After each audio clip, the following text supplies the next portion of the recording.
All right.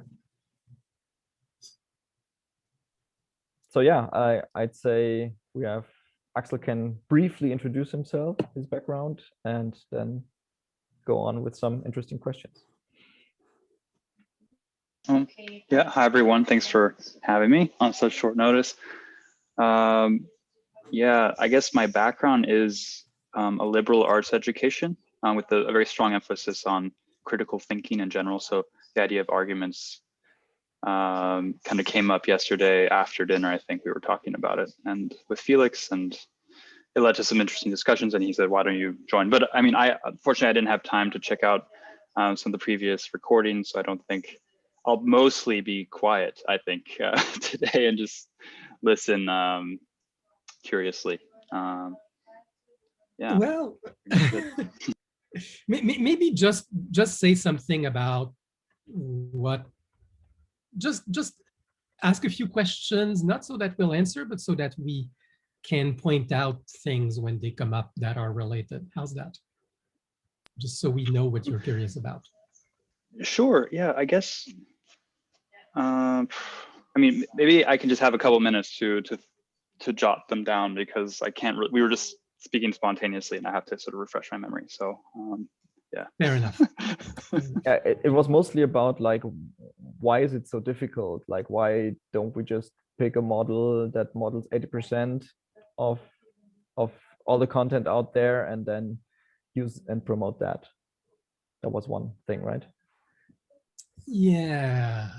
The the short answer is a lot of us have seen the limitations of those 80% models, and we want to move beyond that. The long answer is, among the stumbling blocks are issues with mostly identity. And actually, it is what I want to talk about today. So maybe let's move into that. A lot of symbolic thinking, formal logic assumes. Hi, Jamie.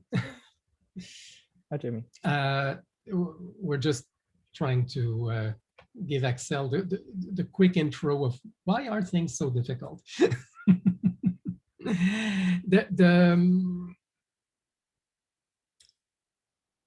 A lot of symbolic logic assumes that entities are well-defined. We know what we're speaking about. If we unify two variables, we know it's the same variable or not. And if you look at informal language, which is, and that is a goal, the goal is to be able to go from formal to informal, from informal to formal with progressive formalization, and to be able to say, this is a statement, what does it mean?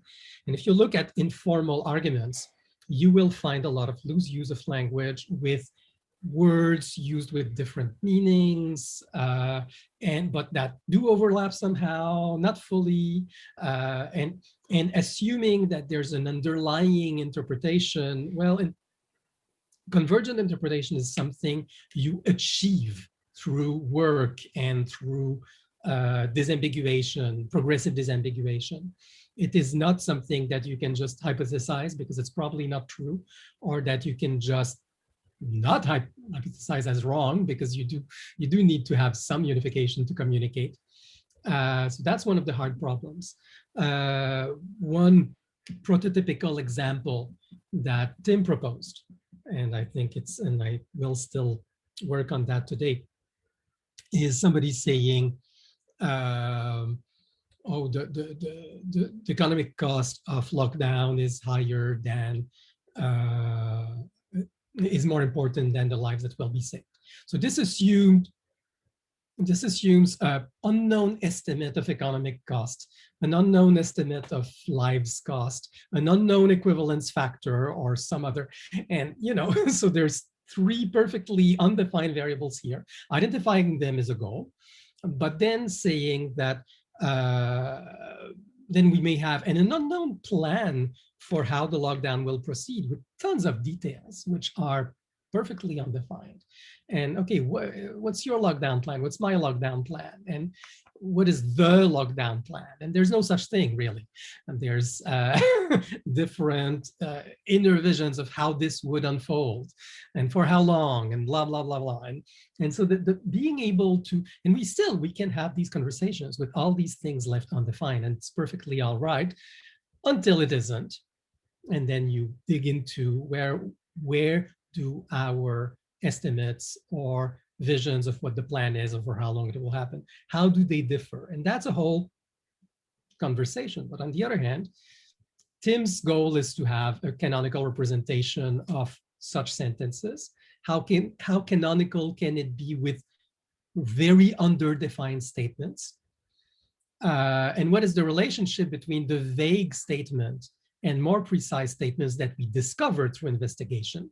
And how do we represent that relationship between the vague and or abstract, because those are not the same, but they're both opposed to concrete and precise, right? And what are the relations between those so that we get, and canonicality is one aspect. I'm more interested in the interaction, and that's one of the discussion we have. Should we separate the domains of formalizing and the domain of negotiating what the interpretation of those sentences? And I'm saying that meaning only exists through interaction. And so I do not want to separate them, and that is contentious. But that's my viewpoint I'm presenting here. So these are the kinds of conversations we're having, and this is why it's not easy. Does that give you a better idea? Yeah, I would say so. I guess it would be helpful, at least for me, to just get some more examples of tricky arguments. I mean, I like the one that you mentioned about the economic cost of lockdown versus lives saved. But yeah, I guess I'm curious. I'd like to get my hands dirty with like trying to map the arguments of a few different cases like that and see like. That's entirely legitimate. Yeah. So let me start, find my data. We're looking at diagrams. Maybe Jamie has a good example, because you're like flying through all the articles all the time, basically. Which examples are you looking for? Examples of tough arguments, arguments that are difficult to map. Let me think about it. I mean, so some of the toughest arguments to map are when the arguments that are extracted from language contain a lot of abbreviation and assumption. And so because we are curators, we build out those logical proofs. And those can sometimes be quite lengthy. And I mean, to me, those are the most difficult to map, but I can think more on it. So another really challenging one, because it's not, I mean, the big problem is a lot of times what is said is very, very loosely related to what they mean. So Stephen was saying, you cannot be racist towards white people. And of course, they're not saying that there is no definition of the word racist that could be applied to someone, to a person of color, or or you can't be racist towards Black people. Actually, I probably have it backwards. But there's no definition, there's no single definition of the word that could apply in a certain situation, right? So they don't literally mean the words they say. What they're saying is that in social situations, you can't really use that word because it implies systemic racism. So the words, it's, yeah, and so you have to figure out how to get to what's, you know, you got to rephrase it in a way that can be discussed. Because people argue about the definition of racism. It's like, well, there's not one definition of that word. There's like 100. So there's no point arguing the definition because different contexts have different definitions. I just want to underline that because that's such an important point and something that you find consistently out in the wild. Yeah, and one just real quick thing on that, when we were talking the other day, we were talking about how sometimes if you tag a definition on a word, but people can't see it, then it's hidden on which definition we're referring to. And one of the solutions to that is I was putting a number behind every word for each definition. So at least you could see that's that word definition 1, so as you're reading through things, you can see which definition it is pretty quickly. And that may, although the other point I have is I'm thinking now is that you actually put the definition visible in some sort of brackets or something, or reword it to be clearer, rather than just tagging a word. So those are the things I'm thinking in that area, because that is really what we are negotiating. A lot of it is negotiating the language. Like, yeah, exactly. The classic case, or a perfect example of that, is, there's overt racism and institutional racism. So do you say it's impossible to be racist against white people? Do you make 2 different claims with the same words using the different meanings in that general sense, like one meaning institutional racism, the other meaning overt? Or do you write 2 separate claims that are, it's impossible to be overtly racist against? I mean, even those aren't great definitions, but that's the point is, do you attach different definitions, or you just change the wording? Also, that statement, we could come up saying that statement is, quote, wrong, but then there's another thing, is that should an organization that's fighting for racial equity use that statement? Because it triggers a lot of people, but that's not necessarily a bad thing in today's social media climate, right? So just because it's not technically accurate doesn't mean, and so that's a different way of phrasing the claim, is what's the purpose, what's the context? There's a lot of times where you use inaccurate statements because they have an emotional effect on people, without being too manipulative. All right. Yeah, I was just wondering. Oh yeah, go ahead. No, I'm just, this was my morning reading, by the way. There's a lot of people speaking about the fact that symbols take meaning in interaction, and we learn symbols in interactions. And the notion that they have inherent meaning might be misleading. I don't, and that's certainly something I subscribe to, but it's good to see that it's an actual research trend right now. Interactionist theories of mind. Go on, you were saying?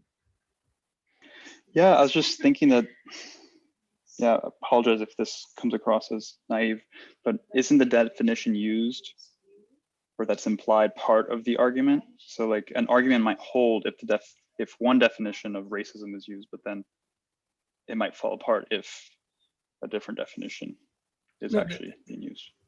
That's absolutely true, but usually the statement comes without a definition attached. And that means to get at the definition, you need the interaction to pry out the definition from the person who made the statement, if that person's available. If, like Jamie, you're taking statements from media, you don't have access to the person. So you're making guesses. And the reality is the statement has, enunciating context, the intended meaning, which may or may not be accessible, and the received meaning, like how it's interpreted, which is multiple.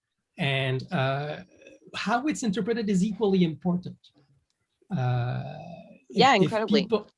Yeah. So if people, and that's, the whole theory of dog whistles and the whole theory, it's hidden meanings, code meanings. We have to understand how, and that is part, like the fact that there's multiple definitions and multiple interpretations attached to any one statement is a big part of the fact. This is not. Well, it's a part of the difficulty, but I'm so anxious to jump in, Tim. Go. That's why at the Society Library, the primary debate that we start with before all the debates is debating about definitions, just so that we at least understand that there's various definitions at the table. For the climate change debate, there's 13 different definitions of climate change. And that's because there are 13 different implications in the use of the word. like that have to do with time, severity, like, you know, whether it's existential or not. So like, for us, we are able to extract that content based on the context, based on sometimes it being explicitly stated. So like with racism, like at least one time, someone's going to say overt racism or systemic racism or something else. And so we'll be able to find these little clues and eventually flesh it out and know. And then as we proceed, we would take that claim and then insert that particular definition and then look for evidence to see. So for every claim that uses the word racism, we would create, you know, 2 or 3, because we would actually break up those distinct, different implied definitions of racism that we found. And then we would go look for argumentation and evidence to steelman each one of those.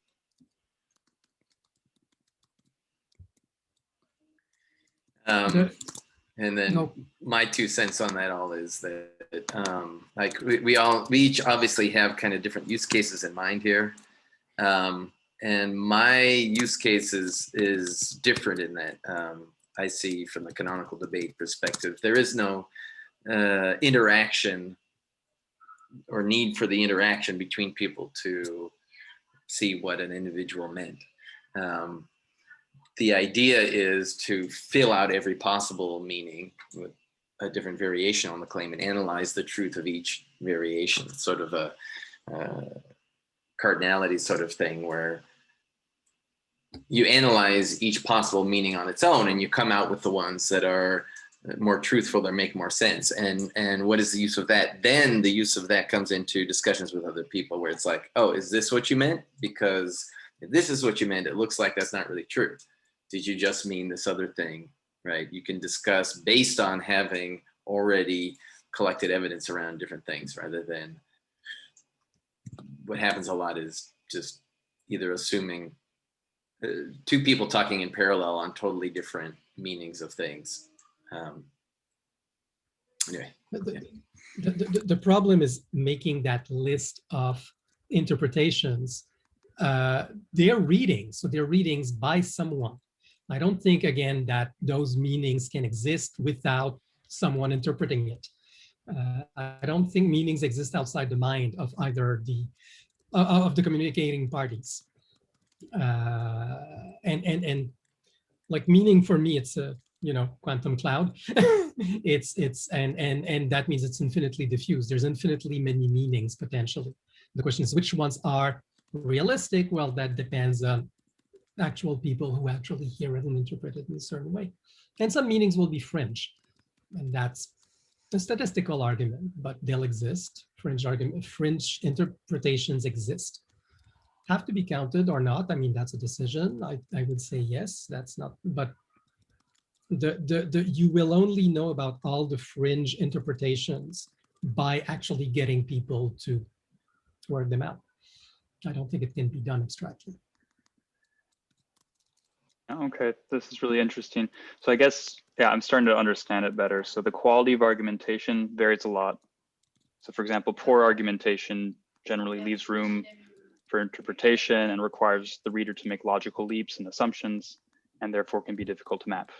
So then my question would be, what about a high quality piece of argumentation? Is that easy to map or not? Like assuming you have all the definition, yeah, it's easier, right? I've never seen a high quality. Yeah, I was going to say it's relative and mythical. I think it's all, there's a continuum. It's an asymptotic improvement. You go towards better and better and better. I don't think there's an absolutely perfect argumentation. If you read, for example, Imre Lakatos has a great book, Proofs and Refutation, about mathematical proofs, which are supposed to be the absolute of proof quality. And he shows that even in the history of mathematical proofs, there's been continuous refinement and being more and more precise. I mean, now we're getting pretty close with automatic provers and formal proof theory, but it's a continuous improvement, even within mathematics, which was supposed to be the gold standard.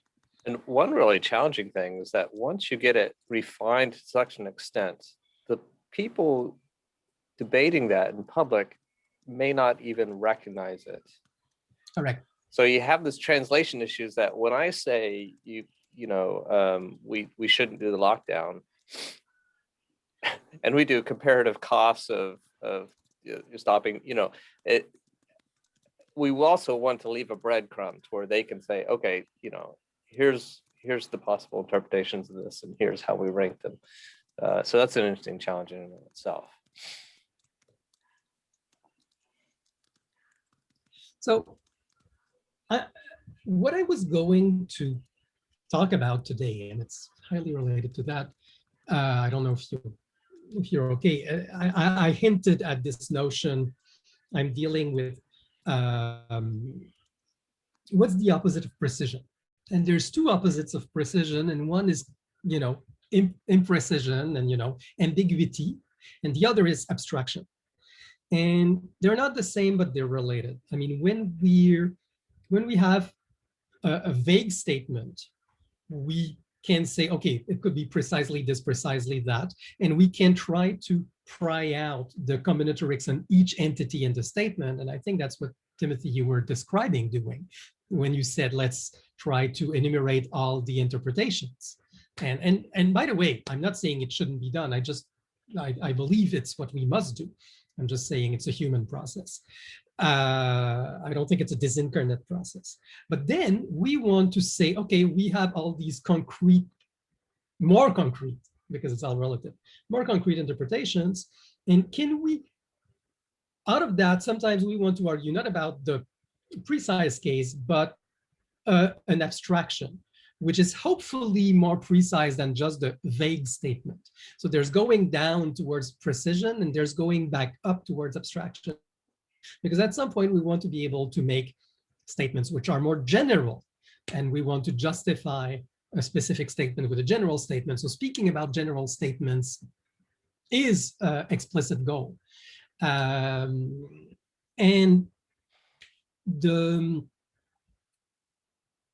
I'm trying to think about what is the relationship between this vague statement and the more precise abstract statement that can be derived by this plunge towards concrete and plunge back up towards abstraction. I don't know if you see what I'm saying here. Is that general to specific? Yeah, that's what it sounds like to me. Is abstraction is what we've been calling more general arguments.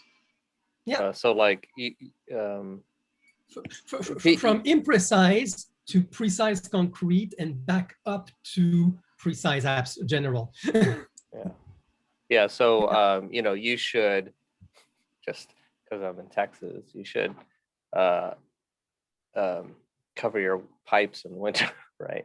Well, if you're in Costa Rica, you probably don't need to do that. So it's is that kind of what you're saying when you say abstract? Or are you thinking more abstract as far as meaning? Let's look about let's take the 13 meanings of climate change that Jamie was mentioning, because this is very close to what I'm talking about. Like, for example, if you're thinking about climate change, are you including, and it's a very stretching the meaning of climate change, but some people include other global changes such as ocean acidification as part of the global climate change set of problems. And if you do, you'll have a very different, whether you do or not has a huge impact on which solutions you think of as solutions. Like raising albedo might lower the temperature, but it does not help ocean acidification at all. As an example. On the other hand, sometimes, so sometimes it's useful to distinguish. Do you mean climate change in that sense that includes or excludes ocean acidification? On the other hand, sometimes you're speaking about climate change as in all those global planet scale environmental changes that affect human thrivability. And you want to work at this level that is as inclusive as possible because you want to include all factors of risks for human thrivability.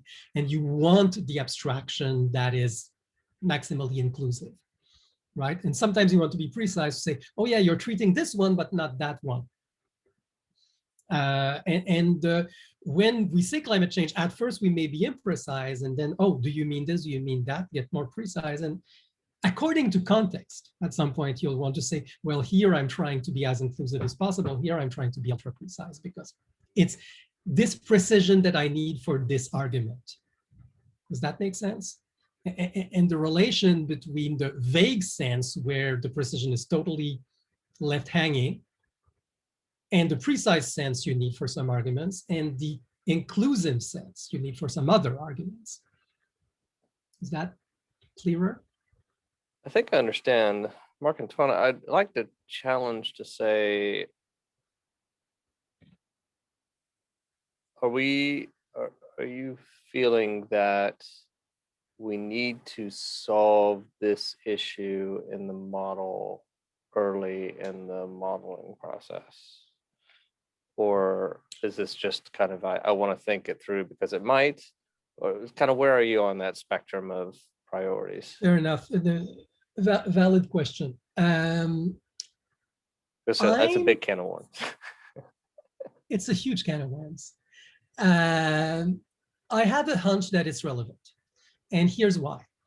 We have been speaking about formal models that resemble predicate logic or propositional calculus because it's an example we are aware of a formal model. And predicate logic and formal calculus rely on variable unification. You know, when I say P of X and Q of XY and Z of YX, I mean, this is the same X here, there, and there. So there's this notion that here, this variable in both those clauses refers to the same entity. So variable unification is a big thing. But when we're bringing in disparate statements and, or another example, Socrates is good old Socrates. Socrates is a man. All men are mortal. Blah blah blah. Is this the same notion of man that we're speaking about? And some sophistry hangs on these shifts in saying this is the same term, but it's not used in quite the same way. So being aware that, and what I'm saying is unification is in predicate logic, it's absolute. It's the same variable. These variables are for exactly the same entity. And I'm saying in formal arguments, the same word used in two different contexts, it's probably the same concept, maybe up to a point. And I'm aiming at a much more being able to express that the same word used in two different places refers to almost the same concept with some overlap, a lot of overlap, but there's a difference, there's no difference, there's actually totally disjoint. Being able to express, I mean, I don't know if you remember, I was starting to speak about a float overlap, being able to say between two claims or between two entities or between two whatever, what is the overlap with another entity? I think I'll actually pull that up towards entity.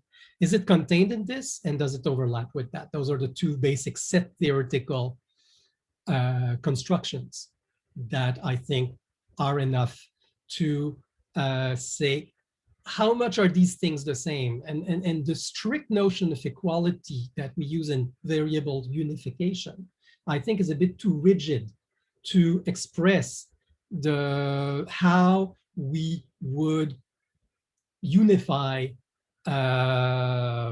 terms between statements. And I'm trying to be able to say, this is almost the same. Anyway, so I'm getting redundant. You know, I said, let's think about this.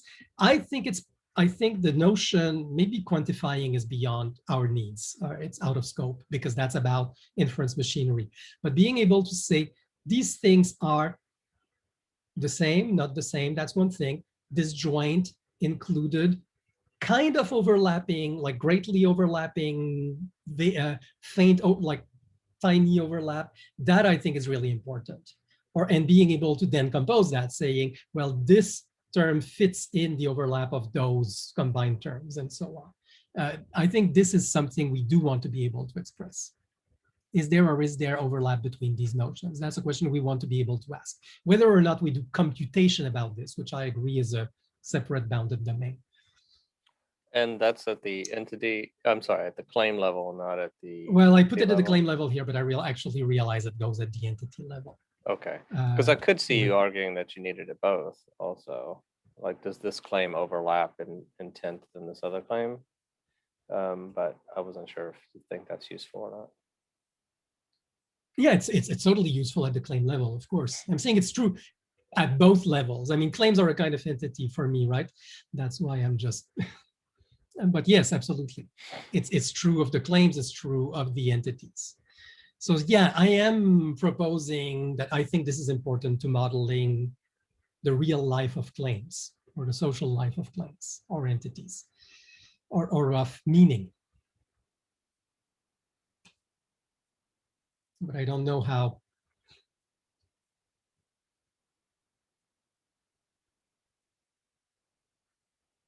Or does it have any other impact until you do scoring? Except for display, maybe, to show things like. It has a lot of impact on display and unification. When you say this claim is the same as this one, like, is it not? Is it the same? Oh, except in this case, what are the situations in which it's distinct? And I had this notion of distinction as, you know, here is what makes those things different. But I'm realizing I'm trying to make something a bit more precise in saying sometimes you're saying here are how they can be different, but here how they can be the same. And this whole notion of similarity is a basic, same but different is a basic operation. Like when Felix introduced analogy as a kind of thinking, and I was so delighted that he brought it back because I had been forgetting about this. Reasoning by analogy is saying, I think A probably causes B because A is actually a kind of C and B is actually a kind of D, and we know B causes D, C causes D, so we can kind of infer that A causes B. This is not about saying it's a kind of. It's not about, it's analogous. There is overlap. There is similarity, or there is even more in the case of real analogy. There's not even overlap. There's just a functor, I would say, in mathematics. There is a mapping. How do I define this notion that there's a mapping between what happens in this domain and what happens in that domain, where this plays the same role in this domain as that plays in that domain? How do I represent that? This is the kind of thing that I'm curious about representing. How do I represent this notion that I can make this assumption of this relation between A and B because they map to C and D in this other domain, and I know this relation exists in that domain? That's a case.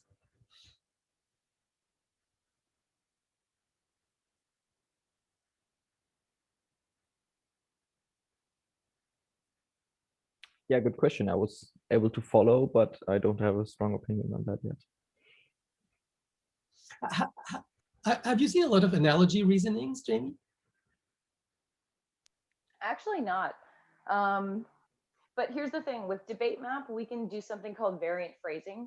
And so like at this moment, how we would deal with analogy, it probably wouldn't go under a claim per se. It would be a variant version of a different claim that more directly argues for something. So like a claim that is stating just what is, a variant version, we can add many different kinds. We can add variants as similes and variants as metaphors and variants as, you know, what is the technical precise version of this claim with all the technical jargon and what is like the simple fourth grade reading level. So for my thinking right now, we would just put it in as a variant phrase of a claim that more directly support or refute something. But I haven't actually run into a lot of analogy in our climate change work. Interesting. Though there definitely is. I mean, like even just thinking about it, like I can think of tons of analogies, but we just haven't run into it. And I think it's because of the nature of the media that we're looking at. analogy used to be such a fundamental building block of traditional rhetoric. I find it interesting that, and it's still used. I mean, I'm thinking about for example, the classic sophistic analogy in modern political discourse is thinking of national deficit in the same way as household deficit. This is the classical flawed analogy, right? Thinking of it's both are deficits, both are bad up to a point, but the consequences are totally different if you controlled your currency as if you're a unit in a larger system. As Krugman has been arguing forever, but it's a perfectly example of a false analogy. And being able to represent that transposition, this is actually fantastic because it's a change of context that entails a change of essence, right? It's not the same kind of deficit, but it's got enough things in common. The two kinds of deficits have enough in common that it's obvious to me it's obvious we're both talking about deficit. Of course, it's the same thing. Well, it isn't, but to understand why it isn't, you really have to understand the context. It's a fascinating case, actually. How is it the same? How is it not the same? So yeah, I'm very much saying that being able to express inclusion, this is all the cases in this are included in those. Overlap, there isn't overlap. Like they're disjoint, they're overlapping, they're identical, and those are distinct position, or they're included. So really, these are the postures between entities, claims. And then in what cases are they disjoint? Like where does the symmetric difference lie? What is the distinguishing characteristic of the case of this that doesn't belong in that, right? I'm wondering if this, because you're basically defining a continuum on equality, like, yeah, does it make it more difficult to define equivalence classes, or is like the equivalence class everything that is 100% equivalent? Perfectly good question. Both. I think that there is the equivalence class on strict equality is important and fundamental and will need it. But I do think that there is an equivalence class on overlap that is important and will drive a lot of visual representation and needs to be thought about deeply in terms of visual representation. I've been actually, this morning I had the insight, oh my God, I'm doing pointless topology. I don't know if you are familiar with that, but I do want to give this as a metaphor. This is purely a metaphor. In topology is the study of space from the point of view of sets of points, right? You have a space is all these points. You have the notion of open space, which is defined very abstractly, and there's certain properties of open space. And then you realize that you can do a lot of geometry, not geometry, but a lot of properties of continuity can be defined purely in terms of open space without thinking about the points. And that's topology. And pointless topology is saying, not only can you work with open space and not worry about the points, but actually you can think of spaces that don't even have points. They're called, there's a notion that traditional spaces where open space corresponds to points are sober space because they don't see double. But there's non-sober spaces where the notion of point becomes moot. And you're just dealing with the algebraic properties of open spaces without ever getting to a point. I'm being a bit facetious, it's a metaphor. What I'm trying to say is denying that there is an ultimate unit of meaning that can ever be achieved. We're dealing about the properties of how do we go from one cloud of meaning to another? Is it contained? Is it overlapping? What's the intersection? What's the symmetric difference? All those set theoretic operations, but without saying that there's actual elements in there that belong to those. set operations, except as a limit of containment, of strict containment. That's what points and pointless topology are. They're the asymptotic limit of strict set containment. You never, but you don't know that it's ever reachable. You don't know that it's a finite limit. So purely, sorry, really using math as a metaphor here, not as in its strict sense, but really thinking about making those operations fundamental building blocks of entity identification. Strict containment, symmetric difference, yada, yada, yada.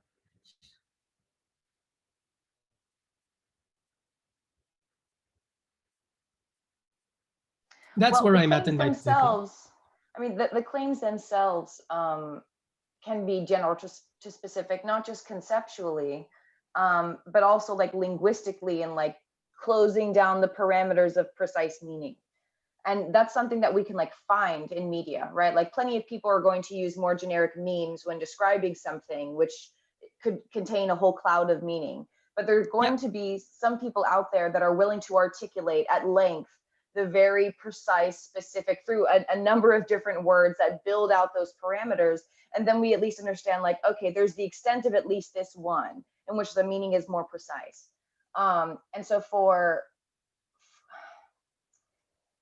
the society library, the variant phrasing feature is meant to include like more precise versions. What it doesn't do right now that I really want it to do is be able to house different versions of the map. Because the thing with getting incredibly precise with containing meaning is that like, I think we're just gonna lose people, because I don't think everyone can think at that level of precision. And I don't think people can use like a whole series of words to build constructs in their mind to know exactly where this claim specifically like faces off against a different one. And so there's this idea of having different versions of complexity. So like, you know, fourth graders who may have more of like a set of memeable ideas about what these concepts are that are easy to contain and pass around. You know, they'll have their version and you can like notch up the complexity and level of precision of what's being discussed. But I mean, at the end of the day, we're unless I can imagine a cool future state, we're always going to be at least limited by language in producing this precise meaning, right? As precise as we possibly can be, given the words and concepts that we have and the understanding of the subject matter itself. So at least we have kind of like that to let us off our hook, is that we are bound by language at least. And this is where I want to go from my mathematical elucubrations, because I realize they're elucubrations at this point, to user stories, right? Somebody encounters or makes a claim that is vague, and somebody has already went through the trouble of saying, here are more precise mappings. So how, but there's potentially multiple ones, and they're not necessarily identical, right? There's multiple possible interpretations, as Tim said. And the question is, what do we show to the user at this point? Your thing can be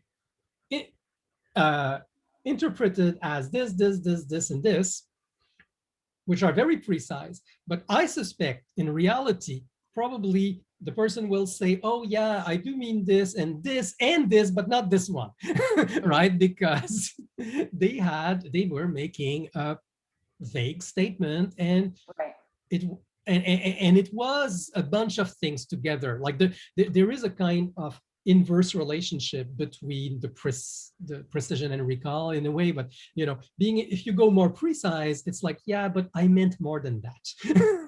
Yeah, kind of like Bentley said, a lot of people don't actually mean the words that they say. Exactly. And so being able to go back from, well, this one. So what you mean is the common abstraction between all of these is this.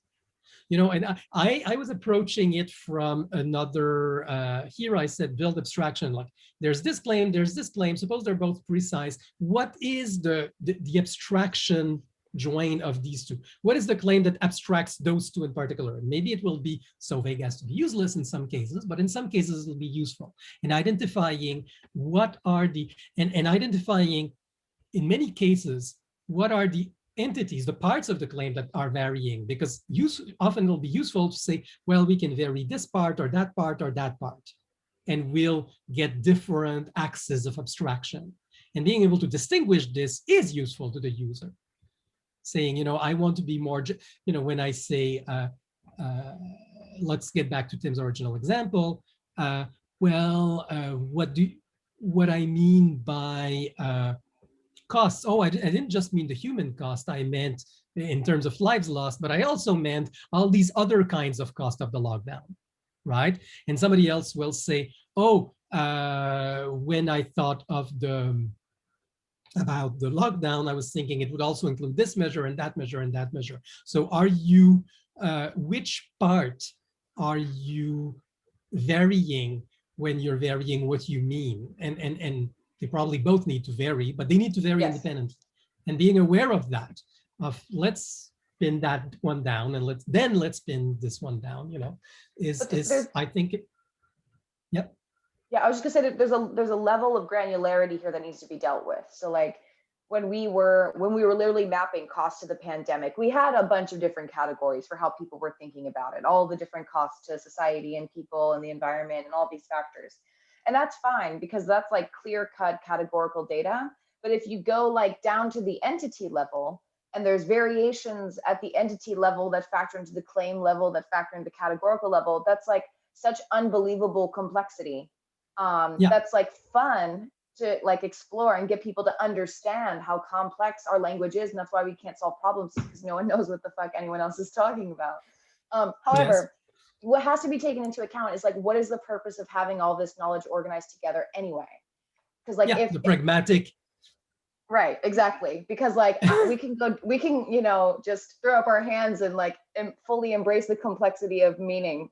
And just enjoy that. But if we're building something for specific ends, like to create policy or to create more informed decisions or more informed citizens so that they can make their own informed personal decisions, we constantly have to keep that end in mind, because we're going to have to cut corners and only provide what's necessary at first towards that specific end.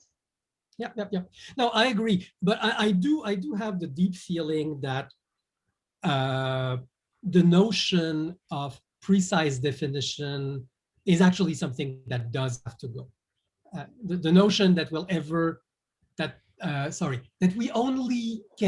only deal with precise definitions. We're dealing with degrees of precision and relative precision, and we have to deal with that. I think that is still part of the minimum set, but that's a claim, of course. Yeah, right. I just mean like when it comes down to, we have all of these different sets of claims and there's different variations, not only of the entities that are being expressed in meaning, but the claims themselves. And we want the user to be able to like take a hodgepodge of things. So when they themselves are creating the conception of what things cost, they're picking, they're picking a la carte, all of these different categories and claims and things together. That capability, I'm not sure is an immediate use case, although it is something that the internet government, which is what the Society Library is supposed to evolve into at some point, will contain, because when you're actually creating policy, which is the purpose of the internet government, like you actually do have to break things down like that. I mean, legislation itself is broken down claim by claim.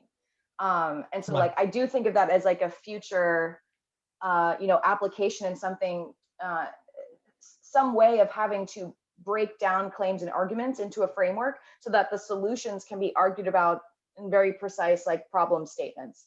But I don't know if that's the most immediate thing, because the first thing that needs to be accomplished is getting from A to B in terms of hearing through whatever means what everyone has to say and creating a picture of that. And how complex that picture is depends on the ends. And I don't think our immediate ends are to pick everything apart so that we can test different concoctions of problems so that we can argue about what solution packages would solve it. But I'm in agreement with you, that's something that we should eventually evolve toward. But the complexity is immense and there's things to be done first. I hear you. I do think that the notion, we cannot do without this notion of the axis of abstraction and the axis or generality, if you will, and the axis of precision. And I think they're related but different. Like saying that this statement is vague is not the same as saying as this statement is inclusive. I mean, that's what I started with, right? And being able to navigate from a vague statement to a precise statement to a more inclusive statement, and hence from the vague to the better defined but still inclusive statement. I still think that's part of the maybe not level 0, but certainly level 1 brief.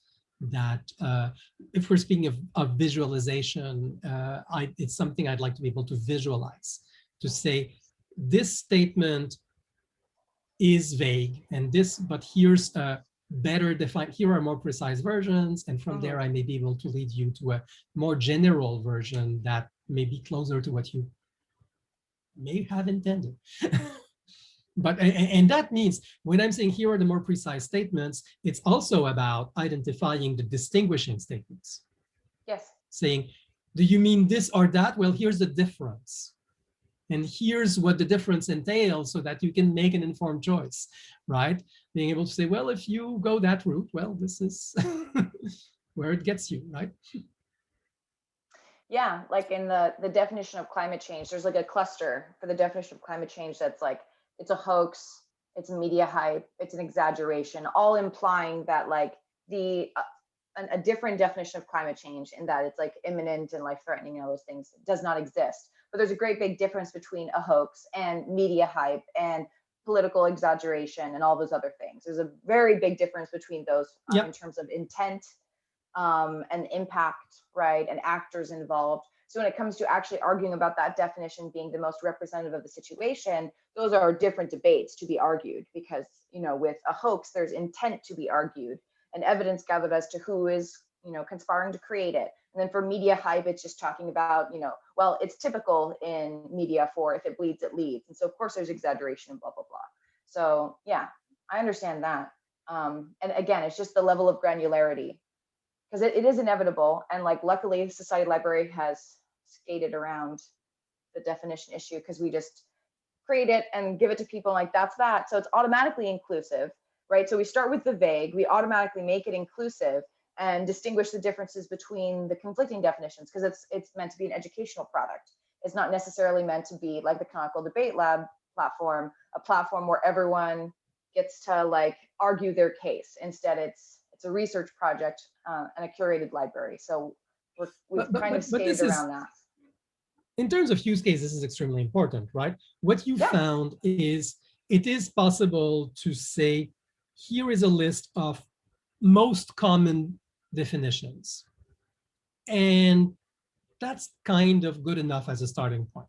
Being able to point to, this is vague, but here are the most common accepted definitions, and where do you situate yourself? That is already a step 1 use case. And how do those, and one question, if I start with one of the more precise definitions, do I see all the neighborhood in the UX? Presumably, right? Yes. I would expect that. So I think that is, so being able to explicitly specify the relationship between a vague claim or entity and more precise ones, that's a requirement already. Yeah, and being able to say that these are distinct is implicit in your case. I would want to say, is there, like, for example, claim and media, hoax and media hype. They're distinct, but there's possibility of overlap. Yes. Whereas hoax and existential crisis, there's no possibility of overlap. Right. And I think that's important to say that, you know, if you buy that one, then these are the ones that you disbelieve, right? Yeah. And these are the arguments you have to contend with. So is that, I think that should be part of the model. It may be part of the model, or it could be a part of the presentation of things. But again, like the Society Library's product is an educational product. So for us, it'd be like, these are the cluster of things that are similar. Here are overlaps in things. And that could just be visually represented as opposed to something that's like way far out there or something like that, which is not in our immediate plans right now. But yeah, it could either be in the model itself, or it could just be cued through visualizations just to achieve a specific impact with the user. Their innate understanding that some things are kind of related or at least next to each other and other things are not. Yeah. Tim, I don't know if you still hear me. I know sometimes you do hear me even if you're off camera. Okay, I'll wait. Or maybe I'll ask others meanwhile. Yeah, He's hey, You're here. there. Okay, He good. waved his hand. Excellent. You know, I came down hard because I'm defending my position on, you know, doing this enumeration of possible meanings. I said is something that can only be done when you involve people. What was your idea of doing it without people? How did you see doing it without people? I don't think it can be done, but maybe I'm wrong on this. So how did you intend to do it? Crowdsourcing. Bottom line, crowdsourcing. You Which go and you means people. see, no, yeah, but I'm not negotiating with another person. It's not, what did you mean? What did you mean by that? It's, Yeah. here is an argument map, and you know, what is it? The climate change is a hoax. Okay, what I can already think of 20 variations of what that could be. So I could write them Yes. out, and I'm going to be straw manning and steel manning and putting out every variation. And somebody else can come along and go, that's not what I meant at all, and put in what they meant by it. And that would be the methodology, essentially. Yeah. They're not that different. Okay, so it involves people. And then if somebody says that's not what I meant and then puts something vague, then you'll have to negotiate with them to make it more precise. How is that one different from this one that I had here? And this is what I meant by it always involves negotiation. Yeah, that's fine. It's just not like a real-time negotiation, and it's not a one-on-one negotiation. That's fair enough. And that's not what I meant by negotiation. yeah, and you can say, I don't care what you meant. What you said means this to other people. So sometimes the initial intent is not important. I think I agree with you in general. I made that point myself. Yeah. I'm saying it is interesting. It is important when you're trying to have this exhaustive disjoint map of all possible meanings. One thought I was having while Jamie was talking about that and gave the hoax example is, curiously, I got the feeling it was almost better not to map the argument, because if you see somebody that says it's a hoax, you know, and people will make something like that flippantly, especially on Twitter, you know, it's like a drive-by dismissal of whatever you're trying to say. Fake news. It's kind of hard to map out something like that because it leaves so much unsaid. It's like, I can't engage with that. Whereas if you kind of point them and say, oh, climate change is a scheme invented by scientists to keep them in business. That's one kind of hoax. Climate change is propaganda created by whatever. You know, there's lots of different explanations, and people who may just throw out it's a hoax just want to accept that it's fake and not go into the details of what would actually be required to make that an actual operating kind of hoax. And so, like, almost making somebody have to go and choose which one of these things did you actually mean is going on, So is interesting to me. yeah, so when it comes to general to precision, right? Climate change is a hoax, scam, blah, blah, blah, would be considered in the Society Library ontology to be a category. So like it's expressed in claim form, but it's a category, and category is something that's in debate map. And so underneath the category, which is the package of things, you know, people can open up that package, and then there's those exact arguments that it's a conspiracy by scientists, you know, it's a UN Agenda 21 to create one global government. It's all of these different types of hoaxes and scams that people have suggested, that people have argued for, and there is, you know, quote unquote evidence for. But the climate change is a hoax is just like a meme that people can see as they're navigating through and say, well, I want to learn more about that. And then here's all the different shades of it. And then the important thing about mapping those is to, like, in mapping it, if there is evidence or is not evidence, that is also a good tell educationally. Like, oh, there's lots of claims about different types of hoaxes and like sparse evidence. That's good to know. My point, if I may, before, it's all a matter of degree. This imprecision versus precision, it's all relative. And there's nothing fundamental differentiating it's a hoax versus it's a hoax by scientists trying to keep their jobs. Okay, which scientists? Climate scientists?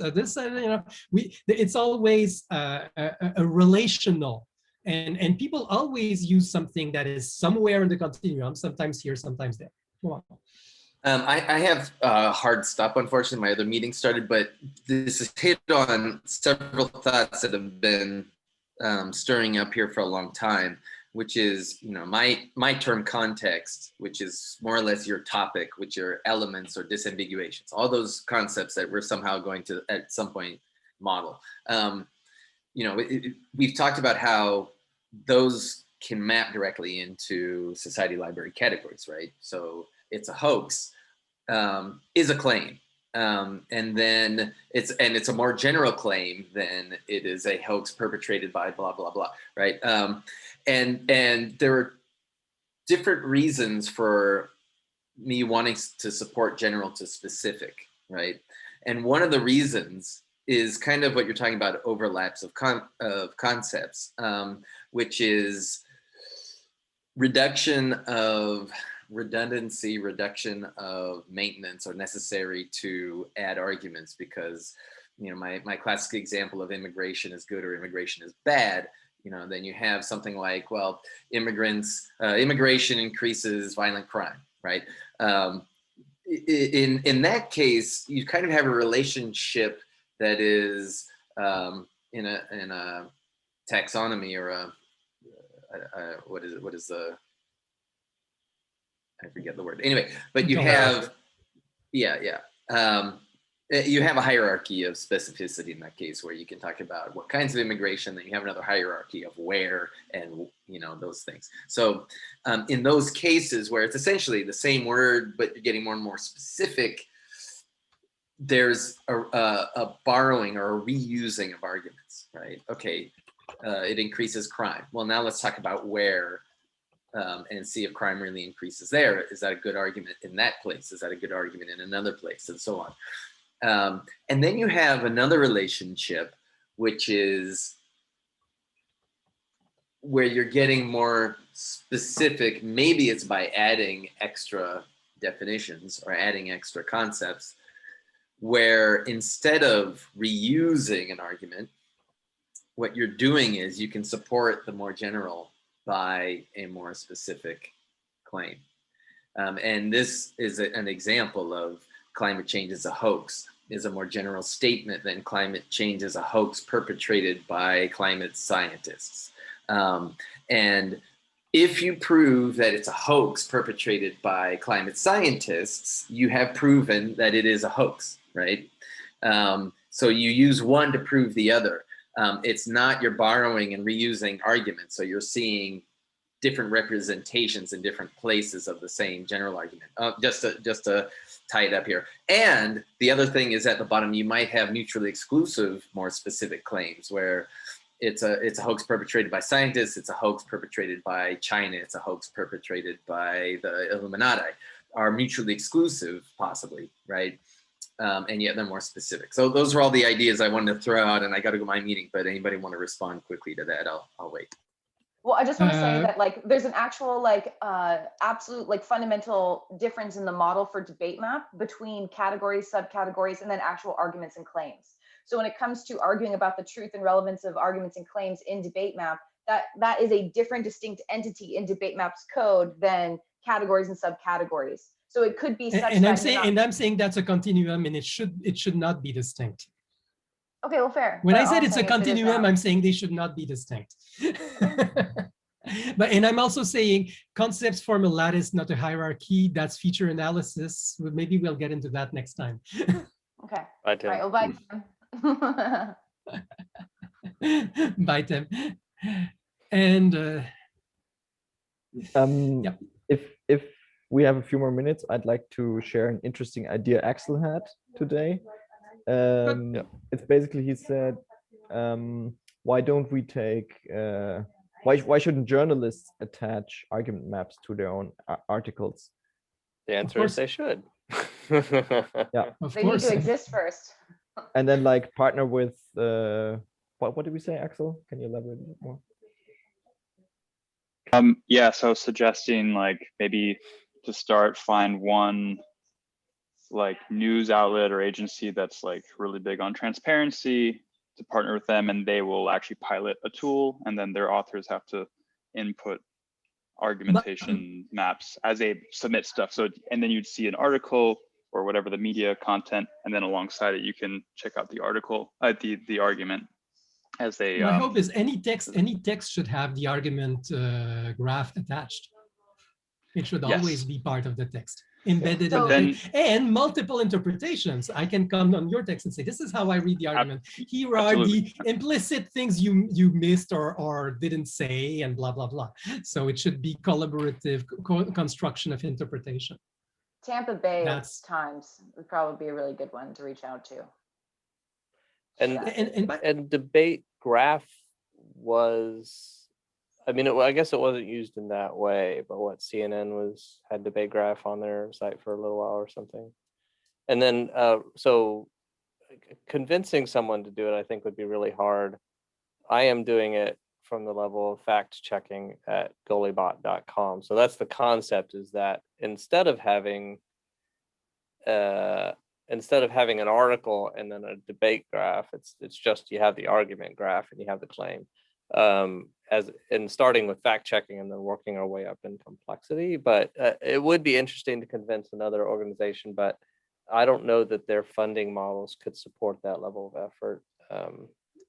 Unless we create the infrastructure and protocol so they can all just use it.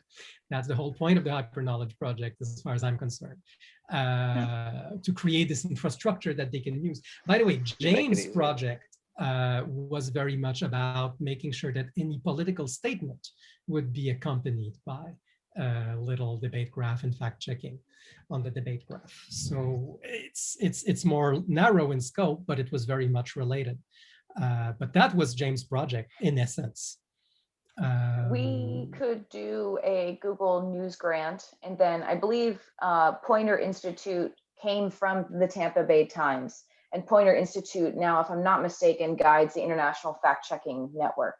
So they may be really receptive to experimental things like that. And we could potentially get a Google grant to pay for it if someone knows how to talk to Google. Right. Just one, before we get into that, the BBC has partnered a lot with there's this big argumentation. Yeah. What?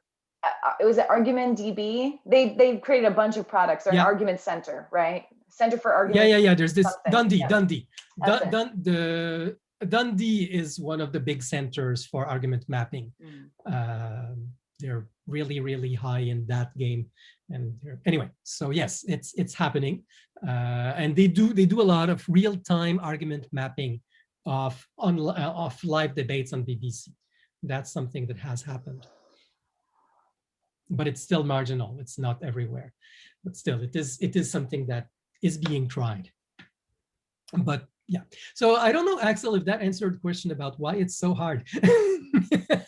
Oh, and kind of bring it back. The other thing, Axel, was you're asking why don't we kind of pick a tool that's 80% there and go with it. We are as individuals in some cases, not Marc Antoine, of course.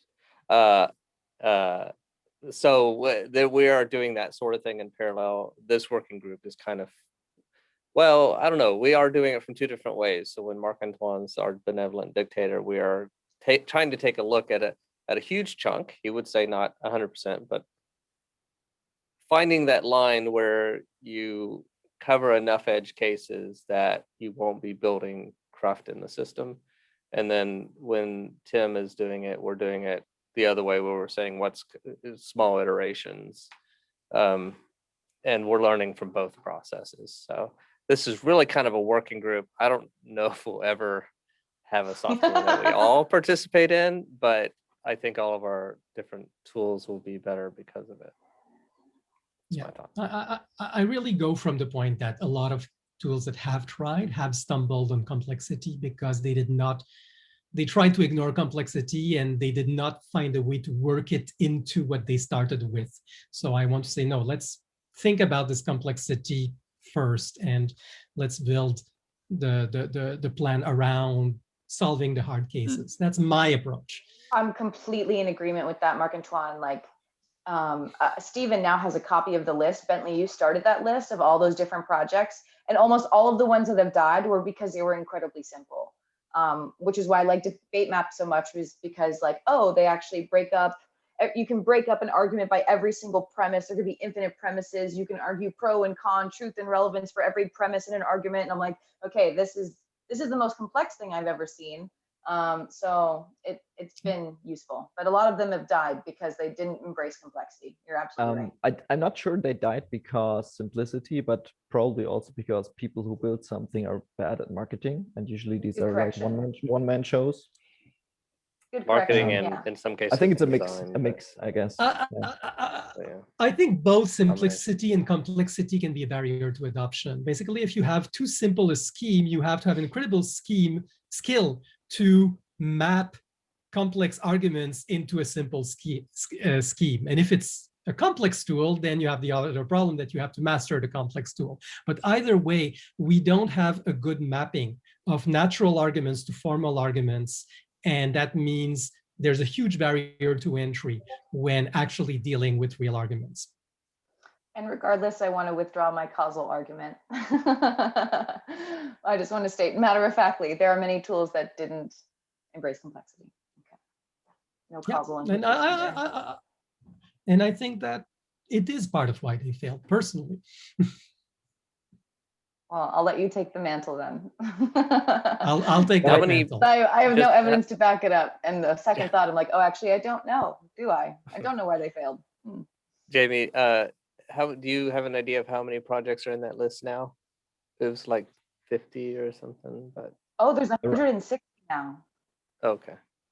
There's a lot. There's like I believe 160 projects. But I started for my list, which I think is how Stephen got his list. I think Stephen got his list from my adaptation of your list. I started adding other similar things too. Yeah, so it's not strictly argument. It's a huge graveyard. It's a huge graveyard.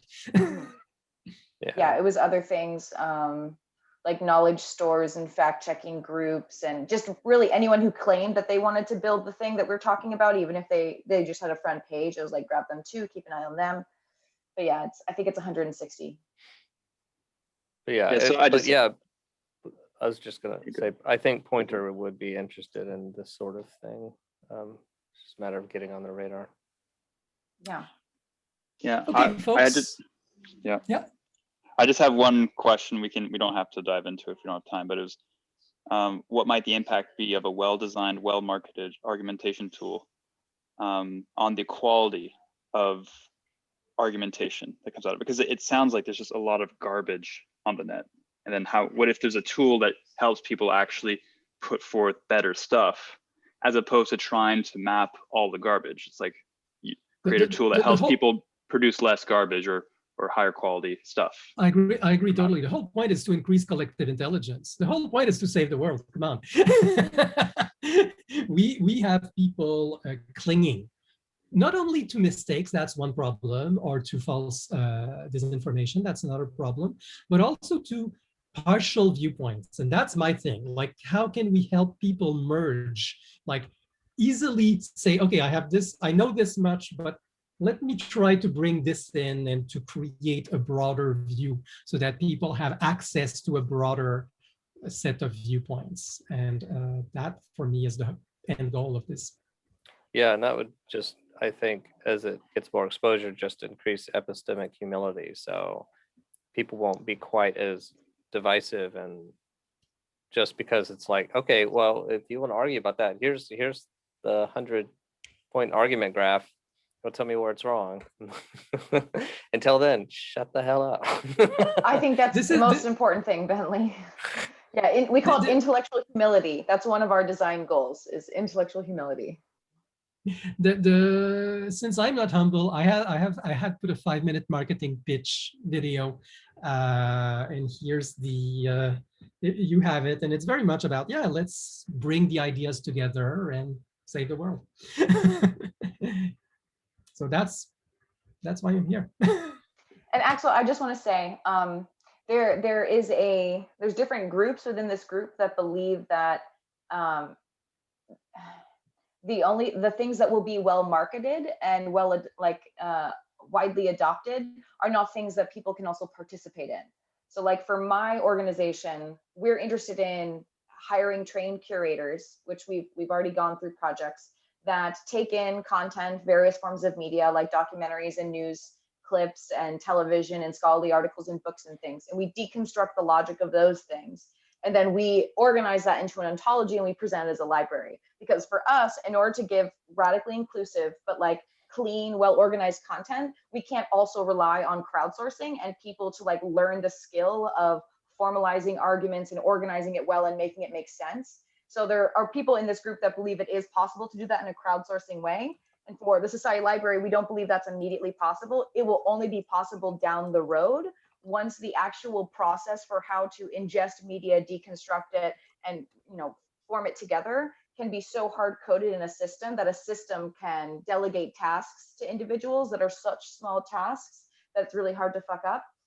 So it's like down the line that anyone can meaningfully participate in a crowdsourced way of organizing knowledge, and in the immediately it needs to be people who are trained. Yeah, and I've got a middle curated project, and I'm hiring social media and marketing teams to flesh it out. So we're both several of us are hitting it in the real world with what little we have right now, because this is far way off. But through manual curation, and then as we can bring in more and more people as we get all these other issues hammered out together.